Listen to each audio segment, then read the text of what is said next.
Bonjour et bonne journée à tout le monde. Comme vous le saviez tous, la situation au Congo aujourd'hui est dire dramatique et dire peu. C'est un enfer que nos parents sont en train de vivre dans le poumon de l'Afrique qu'est la RDC. Vous savez, je pouvais tenter de vous expliquer personnellement la situation, mais j'ai préféré donner la parole à ceux qui sont sur le terrain, à ceux qui sont en train de guider le peuple, à ceux qui sont en train de lutter pour la libération du Congo. Donc je vais appeler le frère Pascal en direct devant vous, lui donner la parole, afin que toute l'Afrique et toute l'humanité l'écoute. Ayez un peu de patience, j'espère que le coup de téléphone va passer facilement.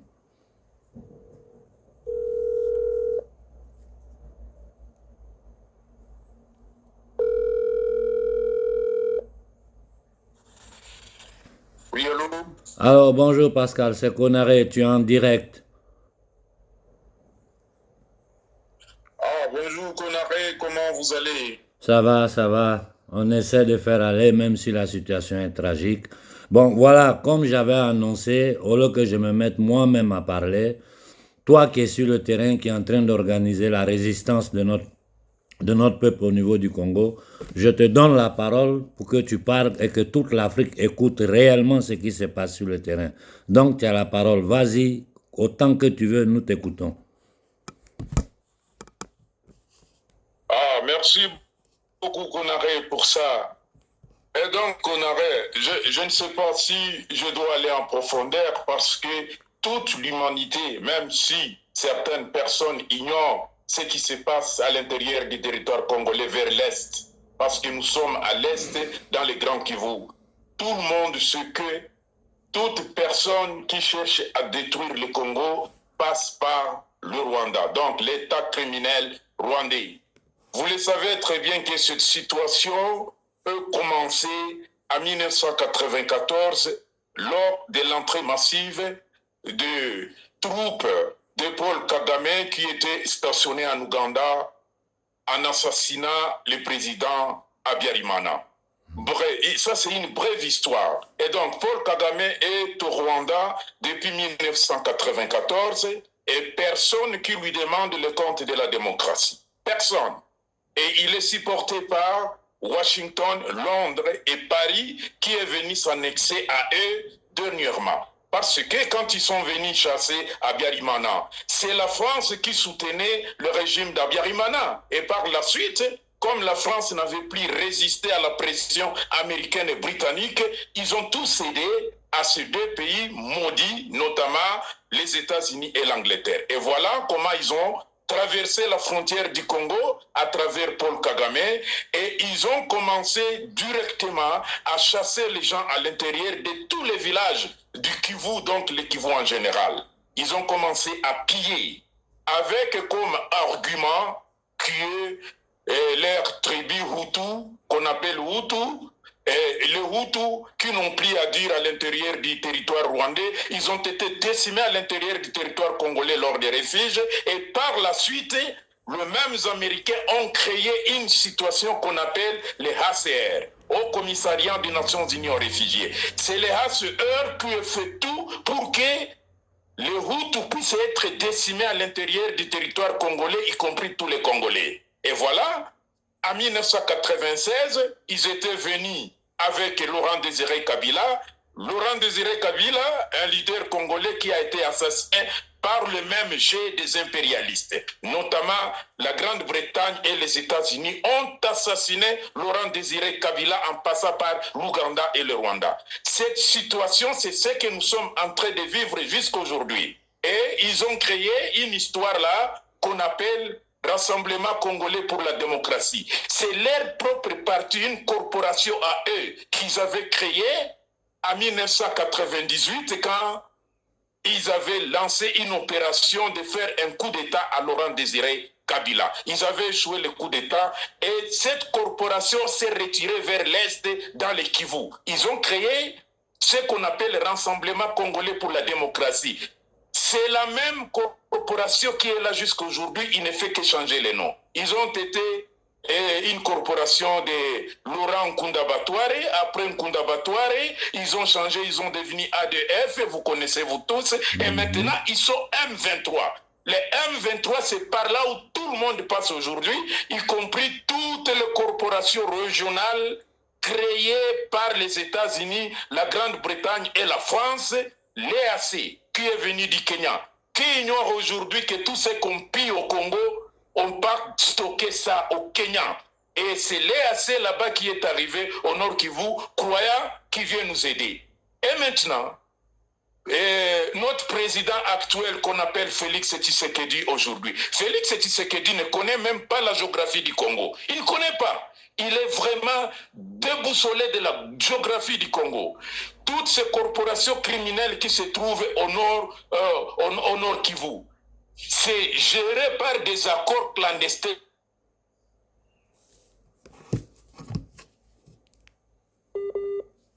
Excusez, vous savez, la ligne est dure entre l'Afrique et ici. Donc, je vais essayer de le récupérer de nouveau.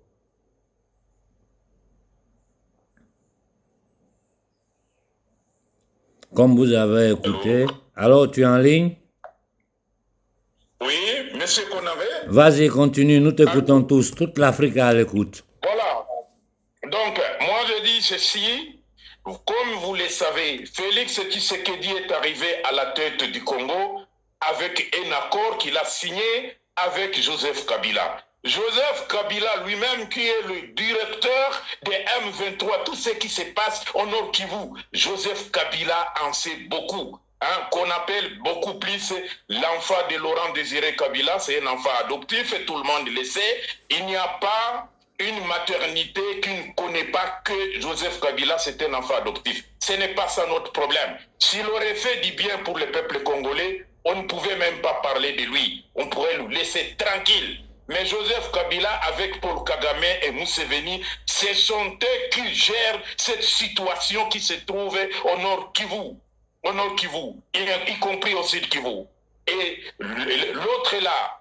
Félix Tshisekedi. Félix Tshisekedi, je le répète bien, il ne connaît pas la géographie du Congo. C'est une personne qui est tombée à ce pouvoir là-bas pour être président et non chef de l'État.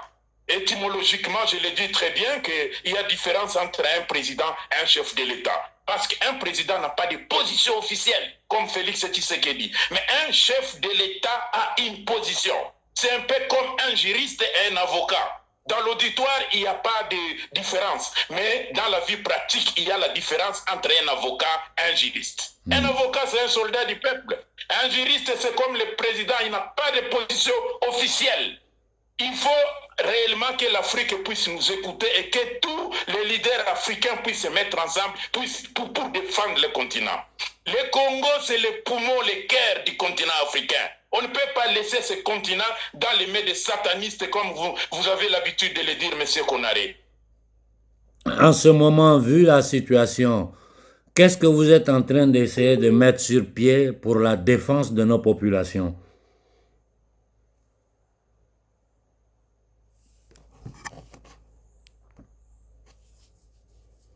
La connexion est difficile, mais nous allons essayer d'aller en avant en entendant qu'on puisse. Alors, je disais, qu'est-ce que vous êtes en train de mettre sur pied contre les ONG, la MONUSCO et toutes ces entités démoniaques qui sont sur le territoire pour essayer de détruire le Congo, balkaniser le Congo, massacrer nos populations? Ah, monsieur Konaré, il n'y a personne qui viendra balkaniser le Congo. C'est un rêve qu'ils ont. Bien qu'ils ont mis tout leur agenda pour la balkanisation du Congo, je pense que les Rwandais risquent de se retrouver à l'intérieur de leur territoire sans aucun citoyen rwandais s'ils osent encore faire du n'importe quoi à l'intérieur du territoire congolais. Ils disent qu'ils vont prendre la ville de Goma. Depuis avant-hier, ils sont en train de s'organiser avec les aides qui viennent de la Grande-Bretagne, donc l'Angleterre et des États-Unis. Des avions font des rotations, des armes et des munitions à l'aéroport. Allô?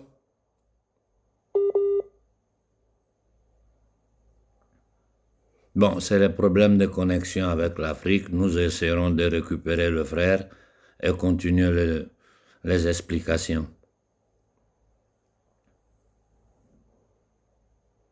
Mais je reviendrai. Alors, tu es en ligne? Je suis en ligne, je vous écoute, Konaré. Vas-y, continue ton exposé parce que toute l'Afrique est en train de t'écouter. Oui, c'est ce que je disais que actuellement, avec la situation du Nord Kivu, vous tous vous avez suivi comment l'État criminel rwandais s'organise avec M23 pour récupérer.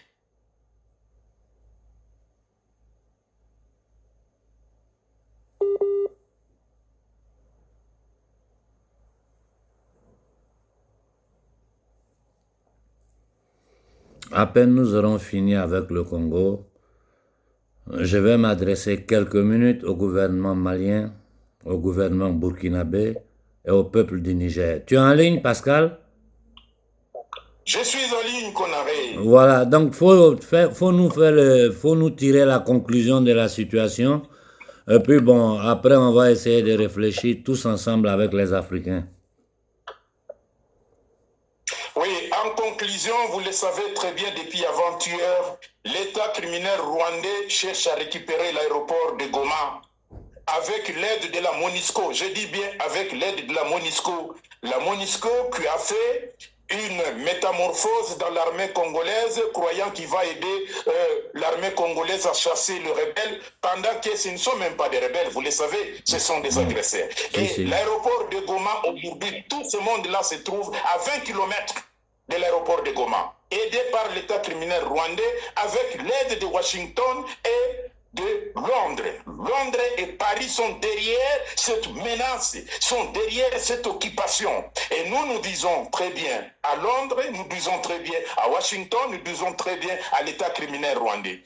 Si cette nuit ou demain matin, l'aéroport de Goma a juste un coup de balle, en tout cas, tous les intérêts du gouvernement rwandais qui se trouve sur l'ensemble du territoire congolais doit être effondré, y compris les gens qui les gèrent. Je dis bien, y compris les gens qui gèrent ces intérêts-là. Donc, nous allons attaquer tous les intérêts du gouvernement rwandais qui se trouve à l'intérieur du territoire congolais. Nous lançons l'appel également à Washington, Londres et Paris. Tous ces ambassades qui se trouvent à Kinshasa, si nos frères kinois ne veulent pas s'en occuper, nous allons s'occuper de ces ambassades à travers leurs ONG qui se trouvent à l'est de la République démocratique du Congo. Et donc, toute ONG américaine, britannique, française se trouvant à l'est de l'intérieur du Congo, nous allons nous en occuper afin que nos frères kinois puissent comprendre ce qui se passe officiellement et en général dans l'est de la République démocratique du Congo. Et donc, toutes ces rotations des avions venant de l'Angleterre et des États-Unis avec des munitions et des armes sur l'aéroport de Kanombe, parce que notre service d'intelligence qui se trouve à l'intérieur du territoire rwandais nous informe de tout ce qui se passe matin, midi et soir, de ce qui se passe à l'intérieur du territoire rwandais. Et tous ces avions là-bas, les munitions qu'ils amènent, les camions de l'armée rwandaise récupèrent ces munitions, les acheminent jusqu'à la frontière du Congo vers Bunagana, et de là, la logistique de M23 récupère ces munitions pour commencer à faire tout ce qu'ils sont en train de faire sur le Congolais. Ils déciment notre peuple, ils détruisent notre Congo, il faut dire n'importe quoi. Les Wazalendo, c'est les souverains primaires, je le dis bien. Konaré, le Wazalendo, c'est le souverain primaire, donc le peuple congolais, société civile organisée pour défendre la souveraineté du Congo. Et ça sera défendu jusqu'au sacrifice suprême. Jusqu'au sacrifice suprême, nous allons défendre notre Congo. Et du moment venu, nous tous, nous serions à ciel ouvert. Ils vont nous voir que c'est nous qui défendons le Congo. Et cette guerre doit aller jusqu'au Rwanda. Cette guerre doit aller jusqu'au Rwanda parce que Paul Kagame est en train de décimer le peuple rwandais clandestinement. Tout intellectuel rwandais qui ose à parler sur le maudit régime de Kigali, Kagame le détruit directement. Nous le savons, donc, nous devons défendre ces citoyens africains qui se trouvent à l'intérieur du territoire rwandais également. Bon, voilà, vraiment, Pascal, merci pour ton exposé. Il a été très clair. Bon, continuez le travail comme nous sommes permanemment en contact. S'il y a quelque chose de nouveau, fais-moi signe, ok? Ça va, Konaré. Merci beaucoup pour le travail que vous faites pour le continent africain. Nous sommes là, nous n'avons pas peur. Nous allons nous défendre contre tout ce qu'on appelle les grandes puissances qui n'existent même pas, mais à l'intérieur du territoire congolais, nous les attendons. S'ils viennent nous exterminer, nous allons nous exterminer nous tous et ne serons même pas épargnés également. Voilà. Nous avons aussi d'autres grandes puissances qui sont derrière nous. Voilà, merci Pascal, merci beaucoup pour ton intervention. Et puis bon, on se récupère plus tard en privé, ok? Assanti, merci beaucoup. Je le dis en Swahili, Assanti veut dire merci beaucoup parce que nous sommes les Wazalendo. Merci et bonne journée. Bon travail, à plus tard. Bon, voilà, là nous avons écouté le frère Pascal, un des leaders du mouvement de résistance du Congo. Devant une telle situation, nous, Africains, qu'est-ce que nous devons faire? Nous allons nous asseoir là. D'abord, je m'adresse aux Congolais, aux Quinois. Vous allez vous asseoir, que les gens sont en train de détruire votre terre. Vous n'avez rien fait, hein? Vous n'avez rien fait. Simplement parce que le bon Dieu vous a créé, il vous a déposé ici un paradis. Ces entités démoniaques qui sont en train de s'aimer la mort dans le monde viennent avec leurs armées d'occupation légitimées par les Nations Unies, qui est un gang international sous le contrôle des Rockefeller, des Rothschild, ces maudites familles-là, et qui parlent au nom de la communauté internationale, quand devant nos yeux, nous sommes en train d'assister à un génocide à ciel ouvert en Palestine, sans qu'aucune institution internationale européenne n'ouvre la bouche en défense du peuple meurtri palestinien. Je dis honte de nouveaux dirigeants arabes. Mais tous ces dirigeants, ces minables de dirigeants arabes, tous ces minables que nous avons en Afrique subsaharienne sont tous sous le contrôle de cette cabale internationale que j'appelle communément le gouvernement Rothschild qui gouverne ce monde. J'ai passé toute la nuit d'hier jusqu'à 4 heures du matin à lire les cartes, à retirer les documents sur l'histoire de ces maudites familles, comment ils ont fait pour prendre le contrôle de l'économie d'abord européenne, comment ils ont fait pour faire la Révolution française, comment ils ont fait pour créer les guerres entre la France et l'Angleterre, comment ils ont fait pour créer la Première et la Seconde Guerre mondiale, comment ils ont fait pour créer le bolchevisme, la Révolution en Russie, et comment ils ont fait pour dessiner le Moyen-Orient comme nous le connaissons aujourd'hui, et comment ils ont fait pour balkaniser l'Afrique avec la conférence de Berlin de 1884. Il faut que nous nous levons tous, que nous ayons tous l'œil sur le Congo et que partout en Afrique, les nouvelles du Congo soient partagées partout en Afrique pour que la communauté humaine sache ce que les gouvernements Rothschild de France, d'Angleterre et d'Amérique sont en train de faire en plein Congo, le poumon de l'Afrique. Pour le moment, il faut stabiliser le Congo, il faut que le Congo retrouve son intégrité territoriale, que les Congolais puissent retrouver leur dignité et jouir de leur richesse. Mais n'oubliez pas, nous avons un grand programme qui est le Nigeria, avec qui je travaille tous les jours. Pour le moment, nous n'en parlons pas parce qu'il y a d'autres émergences, mais ils sont en train de s'organiser au niveau du Nigeria. Et bientôt, nous allons commencer à aborder la situation du Nigeria. Parce que c'est un système qui est pourri, un système néocolonial soumis aux entités démoniaques anglo-américaines. Ceci dit, j'ai déjà fait 10 minutes parce que j'ai voulu laisser le temps aux frères de nous expliquer exactement ce que nos populations sont en train de vivre au Congo. Je vais m'adresser au colonel Koïta du Mali. Si tu es au pouvoir aujourd'hui, c'est grâce à nous, Maliens et Africains. Et je le dis, je l'ai toujours répété, mon instinct me trompe très rarement. J'ai 57 ans, je ne suis pas un enfant. Aujourd'hui, les nouvelles qui me sont arrivées, à peine je suis sorti du lit, étaient des bonnes nouvelles parce que le bombardement, l'attaque de Kidal a commencé. Il faut libérer Kidal définitivement de ces voyous, de ces gangsters au service de l'Angleterre, la France et des États-Unis. Il faut libérer définitivement. Et je veux m'adresser ici à la population civile de Kidal. Je vous ai dit, moi, ma grand-mère est de cette zone-là. Donc, je suis un de vous quand je vous parle. Comprenez que ce que le colonel Koïta, le gouvernement malien est en train de faire, c'est pour votre bien. Parce que ces fous, ces assassins, cachés derrière l'islam, qui ne sont que des trafiquants d'orgue, de drogue, des trafiquants d'armes, des trafiquants d'êtres humains dans la traversée du désert, des satanistes, sous le contrôle de l'Arabie Saoudite, du Qatar et des frères musulmans, c'est-à-dire toutes les différentes branches islamiques extrémistes,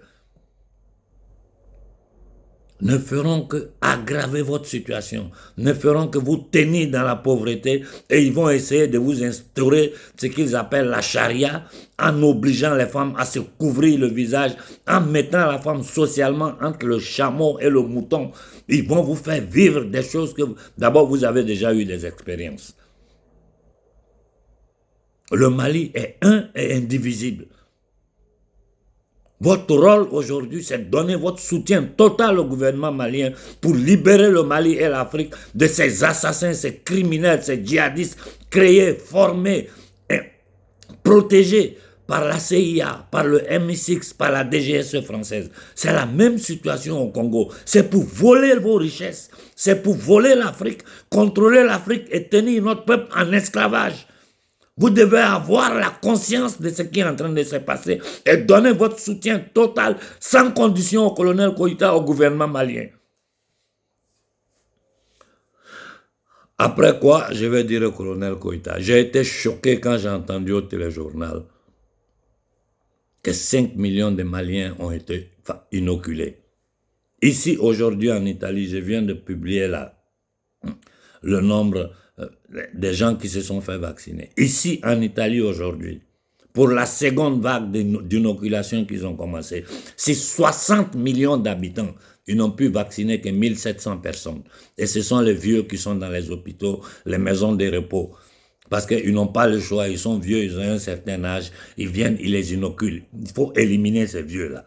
60 millions d'habitants, ils n'ont pu inoculer que 1700 personnes. Vous pouvez aller voir le tableau sur mon canal Telegram. En France, personne ne s'est fait plus inoculer. Toute l'Europe a compris ce que c'est, parce qu'au départ, ils ont terrorisé la société civile occidentale. Nous nous sommes mis sur pied pour faire cette bataille-là. Ils ont violenté les Occidentaux pour leur injecter ce poison de la mafia kabbaliste internationale dans leur programme de dépopulation mondiale. Je te demande ici, solennellement, devant toute l'Afrique, il faut faire arrêter cette campagne d'inoculation, d'assassinat. Quand j'ai entendu au téléjournal malien que 5 millions de Maliens ont déjà reçu une dose, tu ne peux pas t'imaginer le mal que ça m'a fait. Je suis rentré en contact avec mes yeux au Mali pour leur dire, il faut que vous commencez de bouche à oreille à sensibiliser nos populations au plus profond du Mali. Mais c'est toi qui as le pouvoir, c'est toi qui peux le décider. Je sais les chantages du Fonds monétaire, de la Banque mondiale, des entités démoniaques nazies de la communauté européenne. Ce sont des nazis. Nous ne pouvons pas combattre pour notre peuple et au même moment permettre à ces voyous-là d'inoculer nos peuples, stériliser nos femmes, tuer nos vieux, mettre des maladies,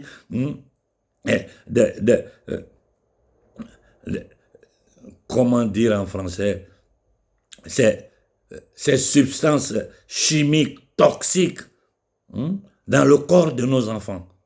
Nous ne pouvons pas le permettre. Ça n'a pas de sens. Et sur ça, je le dis aussi au capitaine Ibé, ces histoires-là doivent s'arrêter au Burkina. Ça doit s'arrêter. Aujourd'hui, en Occident, tout le monde a compris. Et je dis, nous sommes en train de travailler pour essayer d'envoyer devant tous les tribunaux tous ceux qui ont participé à ce crime contre l'humanité ici en Italie. Je m'ajoute si ce que nous sommes en train de tenter de mettre sur pied, parce que les Africains d'Italie ont été obligés à s'inoculer, sinon ils perdaient le travail, sinon ils ne pouvaient pas prendre le transport public pour aller au travail. Et ce crime contre nos frères qui vivent en Italie ici, je m'ajouterai aux sociétés italiennes qui sont en train de travailler pour dénoncer tous ces politiciens, pour dénoncer tous ceux qui ont participé à ce crime global contre l'humanité. Donc, je vous en prie, je ne veux plus entendre parler de ces histoires d'inoculation. Je ne veux plus entendre parler de ça. Parce que je ne veux pas me retrouver comme vous dans un moment où notre peuple est attaqué. Ça ne nous arrange pas. Vous devez avoir tout notre soutien. Et ce ministre malien qui a mis ce programme-là, il faut le chasser du ministère. Même si vous ne le chassez pas, parce qu'il est là appuyé par certains pouvoirs. Cette femme, je crois, il faut la mettre en condition de non nuire. Et ça, c'est les jeunes Maliens qui doivent commencer à faire passer ce message-là partout dans le Mali. Ici en Italie, les médecins, la seconde vague de vaccination, c'est 13 000 médecins, je crois. Il y a près de 450 qui ont accepté de se faire inoculer. C'est-à-dire, les 12 000 et quelques, tout le monde a refusé. Un pays de plus de 60 millions d'habitants, ils n'ont pu inoculer que 1700 personnes. Parce qu'aujourd'hui, les Occidentaux sont en train de voir leurs parents mourir, tomber, des thromboses, des maladies bizarres. Tout ce qui est en train de péter ici en Occident, c'est incroyable. Mais ces bandits de politiciens occidentaux, au service de la cabale internationale, veulent continuer cette narration. Seulement, personne ne les écoute plus. Donc, je vous en prie, n'imposez pas ce poison à notre peuple. Je m'arrête là pour le Mali et le Burkina. Voilà tout ce que j'avais à vous dire. J'ai dit à Colonel Koïta mes compliments. Continuez à pilonner Kidal jusqu'à ce que vous preniez ces bandits. D'ailleurs, même ceux que ça ne sert même pas de les faire prisonniers. Il faut les éliminer. Ces gens-là ne doivent plus vivre en Afrique. Des gens qui ont été capables de s'aimer telle terreur, de tuer nos populations, ils n'ont pas le droit de vivre. Il faut les éliminer. Parce que c'est un cancer. Tant que ces gens-là seront sur pied, ils vont respirer l'oxygène, nous ne serons pas tranquilles. En guerre comme en guerre, quand il faut défendre son peuple, il faut le défendre sans C, sans ma. Je vais arriver au cas du Niger, dont je ne vais pas beaucoup parler. Vous avez tous vu les déclarations des putschistes, parce que ceux-là, je ne les appelle plus militaires, je ne les appelle plus gouvernement. Tant que je ne verrai pas quelque chose qu'ils sont en train de faire pour le peuple du Niger. Pour moi, c'est des putschistes, des bandits, des voyous, des gangsters, des minables, des gens au service du pouvoir anglo-saxon. Mais vous vous foutez de nous, les Africains, ou quoi? Vous nous prenez pour des moutons. Quand vous avez fait votre coup d'État, là, si moi, Konaré, je n'étais pas sorti pour faire lever le peuple du Niger, vous, là, votre coup d'État aurait échoué. J'ai passé des nuits sans dormir, en contact permanent avec le Niger, pour vous soutenir. Quand j'ai pris la parole en italien, je commençais à expliquer à la société civile italienne que ce coup d'État est un coup d'État du peuple qui est fatigué de souffrir, de vivre dans la misère, avec tout l'uranium, le pétrole, le gaz que le Niger a. Les gens n'ont pas de chaussures, ils n'ont pas d'eau potable, ils n'ont pas à manger. Quand nous sommes allés regarder dans les contrats de ces sociétés, de ces multinationales françaises et occidentales, mais tu te rends compte que c'est des miettes qu'on nous donne. C'est-à-dire le peuple n'a rien. Si vous êtes venus là, c'est pour travailler pour le peuple. Et vous nous prenez pour des moutons. Vous pensez que nous buvons de l'eau dans notre nez pour dire que c'est les États-Unis qui vont vous aider à chasser la France? Mais vous êtes fous. Vous êtes devenus fous ou quoi? Aujourd'hui, la France est sous la coupole des États-Unis. La résistance française est sur pied en train de lutter contre ça et demande de sortir de l'OTAN. En Italie, les Italiens demandent de sortir de l'OTAN parce que leur territoire est truffé de plus de 120 bases militaires américaines avec des bombes atomiques dedans. Tous les pays d'Europe veulent sortir de l'OTAN. Tout le monde sait que le grand Satan, c'est l'Amérique, le bras armé de cette mafia ashkénazite satanique qui a sacrifié des jeunes Israéliens, 1500 jeunes Israéliens, il y a quelques jours, pour attaquer la bande de Gaza, et ils sont, en ce moment où je vous parle, ils sont en train de tuer la famille palestinienne, enfants, femmes, écoles, camps de réfugiés. Ils bombardent tout aux yeux des Nations Unies, cette entité démoniaque, le temple mondial du satanisme. Personne n'ose ouvrir la bouche. Vous allez venir vous arrêter devant nous pour nous dire que l'Amérique va vous aider à faire partie de la France. Vous pensez que les gens au Niger sont des sauvages, des inconscients, qui ne comprennent pas ce qui se passe? Quand le vrai danger, c'est l'Amérique, le vrai patron, c'est l'Amérique, c'est le bras armé de la cabale internationale qui a son siège à Londres. Nous allons, l'Amérique va... Mais moi, j'ai écouté ce discours, ça m'a fait rire. Et je vous avais averti des semaines en avant. Je vous avais averti. Vous ne pouvez pas dire que je ne vous ai pas averti. J'ai commencé à prendre les distances avec ce gouvernement-là. Depuis que j'ai vu toute la comédie qu'ils ont fait avec l'ambassadeur de France, j'ai commencé à prendre des distances. Jusqu'ils arrivent aujourd'hui à se foutre de notre gueule, se foutre de la gueule de c'est pas du Niger, c'est de toute l'Afrique. Ils nous ont insulté, ça c'est une injure. Ils ont insulté tout le peuple noir en sortant de tels discours. Et le Togo, c'est le Togo qui va servir de garant. Mais est-ce que vous vous rendez compte des bêtises que vous racontez aux Africains? Vous vous rendez compte des imbécilités que vous avez sorties? Honte à vous! Le Togo a un régime dictatorial. Le batracien qui est à la tête du Togo, son père, un ancien de la Légion étrangère, a tué le rêve des Togolais, s'est imposé pendant 50 ans sur ce pays par le massacre, la manipulation, les tueries. Son fils est en train de faire pire que le père. Celui qui a gagné légitimement les élections au Togo est en exil. On a un jeune frère dont le nom m'échappe. Il est en prison. Quiconque ouvre la bouche au Togo est tué ou mis en prison. Tout le monde sait que c'est un petit nègre de salon au service de ces gens-là. Et vous venez vous arrêter devant nous pour dire que c'est le Togo que vous allez prendre comme garantie vers les États-Unis pour sortir la France. Mais vous n'avez pas honte. Vous n'avez pas honte? Ça fait combien de temps vous volez? Vous avez volé avec Youssoufou, vous avez volé avec Bazoum, vous continuez de voler et je suis sûr que vous allez livrer les richesses du peuple du Niger à ces gangsters internationaux pour vos intérêts personnels. Je demande à tout le peuple du Niger de se mettre sur pied. Frères du Niger, mettez-vous sur pied aujourd'hui. Levez-vous, demandez le départ des bases américaines du sol du Niger immédiatement. S'il faut faire un coup d'État, faites un coup d'État dans un coup d'État. Là, je m'adresse aux soldats du Niger.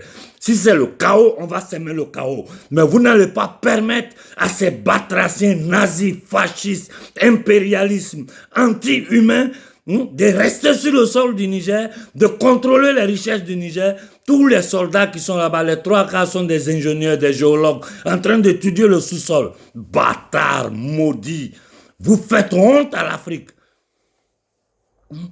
On nous a placé un voyou à la tête de la Guinée qui est en train de faire du bordel, livrer la Guinée aux gens. Un coup d'État fait par la CIA, eux-mêmes ils le disent. Et il y a des imbéciles, des inconscients, des vendus, des francs-maçons qui sont sortis pour les défendre. Vous pensez que vous pouvez tromper les gens? Vous qui êtes à la tête au Niger, moi, la petite personne que je suis, les clubs privés dans lesquels j'ai eu l'occasion de rentrer, les pouvoirs avec lesquels j'ai eu l'occasion de parler, jusqu'à votre mort, vous ne les verrez jamais. Ce que je sais, vous ne savez même pas le millième. Bande d'ignorants, de truands, de voleurs, d'assassins. Je m'adresse à vous, soldats du Niger. Je m'adresse à toi, Toani. Tu te fous de notre gueule. Tu nous prends pour des imbéciles. Quel accord tu allais signer avec le Mali et le Burkina pour demander aux Américains de rester là? Les Américains vont vous aider à chasser la France. Tu demandes au père de tuer son fils. Regardez le Gabon, je regarde ce minable, ce voleur. Tout le monde entier sait que c'est un voleur. Les documents sont là, c'est même pas caché. Ils ont fait le jeu des 3-4, il est monté au pouvoir et il est là en train de faire des vauriens qui se baladent en Afrique, des inutiles, des démons, des satanistes. Regardez Macky Sall, ce qu'il fait subir à Ousmane Sonko. Il se permet même pratiquement de dissoudre une commission électorale parce que... Mais vous vous rendez ça, vous comprenez pourquoi ils ont fait de nos ancêtres des esclaves. Pourquoi ils ont pu venir faire la colonisation? C'est à cause des gens maudits, des maudits, leur descendance pour l'éternité, des maudits comme Ouattara, des maudits comme Macky Sall, des maudits comme le petit batracien du Togo, des maudits comme Patrice Talon, qui travaillent pour les intérêts des entités démoniaques, cette mafia internationale ashkénaziste, sataniste, sabatoïde, franquiste, qui gouverne le monde à travers la monnaie de Babylone et toutes les institutions fazoules qu'ils ont créées. Vous pensez que vous pouvez mentir à l'Africain d'aujourd'hui? Je demande ici au peuple du Niger, organisez-vous et levez-vous contre les militaires. Levez-vous pour leur dire tranquillement, nous ne voulons plus de bases militaires américaines. Nous donnons un temps, 72 heures aux Américains pour annoncer leur départ du Niger. Et je vous dis, ça, je le dis ici devant le gouvernement français, le gouvernement anglais et le gouvernement américain. Parce que vous m'écoutez, vos services secrets m'écoutent tous. Si vous tentez de faire quoi que ce soit à Koïta ou à IB, nous allons mettre à feu toutes les ambassades de France, d'Amérique et d'Angleterre sur le sol africain. C'est chez nous. Vous ne pouvez, excusez-moi, vous ne pouvez rien me faire que me tuer. Et la mort fait partie du parcours de la vie d'un être humain. Si je meurs pendant que je suis en train de défendre la dignité de mon peuple, ma vie a servi à quelque chose. Donc vous ne me faites pas peur. Je vous le dis ici publiquement. Si jamais vous tentez de faire quoi que ce soit au capitaine Ibé, au colonel Koïta, nous allons vous montrer du feu sur le sol africain. Ça, vous pouvez y compter. Essayez et vous allez voir.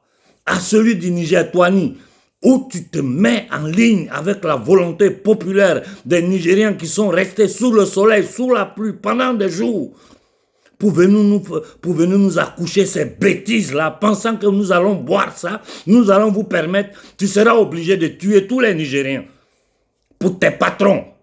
L'Amérique doit quitter le Niger et c'est à vous, la jeunesse du Niger, de prendre vos responsabilités maintenant.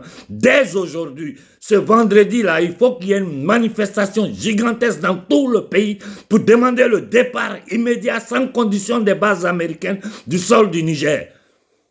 Si vous ne le faites pas, vous allez payer votre inertie, vous allez payer votre inconscience, vous allez souffrir, vous allez mourir de faim. Ce que vous avez vécu jusqu'aujourd'hui, la pauvreté dans laquelle vous êtes jusqu'aujourd'hui, ce n'est rien par rapport à ce que ces gens-là vous préparent. Je m'arrête là pour ce matin. J'ai une longue journée de travail. Bon sang, c'est quoi ça? Hein? Vous, les dirigeants qui sont là, qui veulent empoisonner notre peuple? Ici en Occident, tout le monde refuse, tout le monde a compris.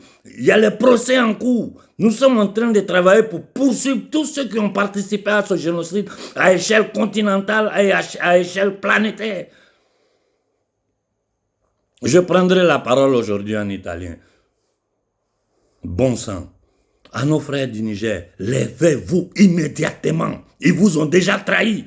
J'ai dit, s'il y a des hommes dignes à l'intérieur de l'armée du Niger, il est temps que vous preniez vos responsabilités. Ou Touani change directement la direction et qu'il sorte publiquement pour demander aux Américains de quitter le sol du Niger ou bien enlevez-le du pouvoir. Parce qu'il est en train de vendre votre futur. Il est en train de tuer le Niger. Je m'arrête là. Bonne journée à tout le monde.